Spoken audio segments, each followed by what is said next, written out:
मृत्यु के बाद कैसे होती है यमलोक यात्रा, गरुड़ पुराण में किया गया जिक्र। नमस्कार दोस्तों, आप सभी का स्वागत है मेरे चैनल कथा कहानियों में।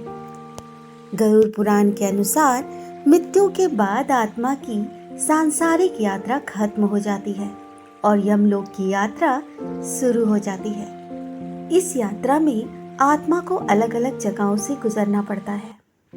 गरुड़ पुराण हिंदू धर्म के महापुराणों में से एक है, जिसे प्रसिद्ध ग्रंथ माना गया है। यह एकमात्र ऐसा ग्रंथ है जिसमें जीवन के साथ मृत्यु के बाद घटनाओं के बारे में भी विस्तार पूर्वक वर्णन किया गया है। इसलिए सभी पुराणों में इसका अलग ही विशेष महत्व होता है। हम सभी जानते हैं कि मृत्यु जीवन का अटल और सबसे बड़ा सत्य है। गरुड़ पुराण में भगवान विष्णु अपने वाहन पक्षीराज गरुड़ को मृत्यु और मृत्यु के बाद की घटनाओं से संबंधित गुड़ बातों के बारे में बताते हैं, जिसे गरुड़ पुराण में बताया गया है। गरुड़ पुराण के अनुसार मृत्यु के बाद आत्मा को दिव्य दृष्टि प्राप्त होती है और इसके बाद उसके यमलोक यात्रा शुरू हो जाती है। इस यात्रा के दौरान जीवात्मा को भिन्न भिन्न जगहों से गुजरना पड़ता है और इस दौरान आत्मा ने अपने जीवन में पाप पुण्य जैसे भी कर्म किए होते हैं, उसी के अनुरूप सफर में आगे भेजा जाता है। गरुड़ पुराण के अनुसार मृत्यु से ठीक पहले व्यक्ति की आवाज चली जाती है और उसकी सभी इंद्रियां बंद पड़ जाती है। अंतिम समय में व्यक्ति को ईश्वर द्वारा दिव्य दृष्टि प्राप्त होती है और इस तरह से वह संसार को अलग तरीके से देखने लगता है। गरुड़ पुराण में बताया गया है कि मृत्यु के बाद मृतक की आत्मा को केवल जाने के लिए यमराज के 2 दूत आते हैं, जो देखने में भयानक होते हैं। कहा जाता है यमदूत आत्मा के साथ वैसा ही व्यवहार करते हैं जैसा उसने अपने जीवन काल में लोगों के साथ किया होता है। यदि मृतक अच्छा, सच्चा और पुण्य कर्म करने वाला हो तो उसे प्राण त्यागने में कठिनाइयां नहीं होती और यमदूत भी उसे बिना कष्ट दिए यमलोक ले जाते हैं।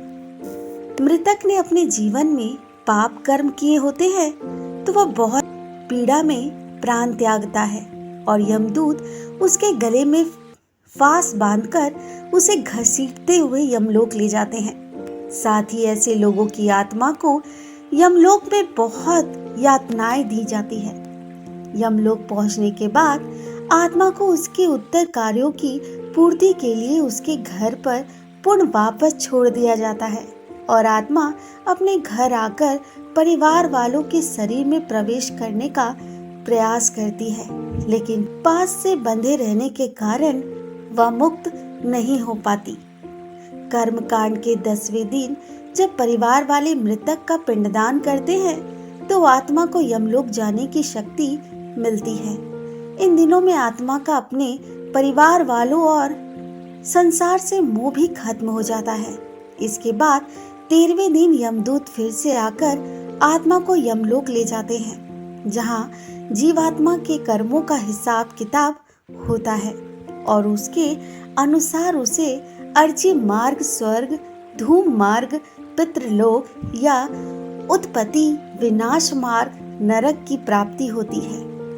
मृत्यु के बाद आत्मा को मिलते हैं 3 मार्ग। किस जीवात्मा को कहाँ ले जाते हैं? गरुड़ पुराण के अनुसार मृत्यु के बाद आत्मा को 3 प्रकार के मार्ग प्राप्त होते हैं और ये मार्ग उसी जीवन में किए गए कर्मों के अनुसार प्राप्त होते हैं। अर्ची मार्ग। गरुड़ पुराण में अर्ची मार्ग को उत्तम और सर्वोत्तम बताया गया है। यह देवलोक और ब्रह्मलोक के लिए होता है। यह मार्ग ऐसे व्यक्ति की आत्मा को प्राप्त होता है जिसने अपने जीवन में किसी तरह का पाप ना किया हो, झूठ ना बोला हो, किसी का अहित ना किया हो। अर्ची मार्ग में जाने के बाद आत्मा को मोक्ष प्राप्त हो जाता है।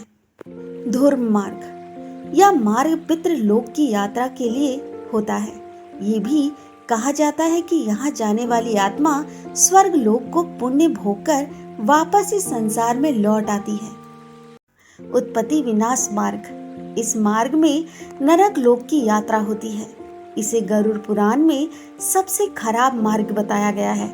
इस मार्ग में जीवात्मा को खतरनाक वैतरणी नदी को पार करना पड़ता है। इसे पार करने में 47 दिन का समय लगता है और आत्मा के लिए 47 दिन बहुत ही कष्टकारी होते हैं।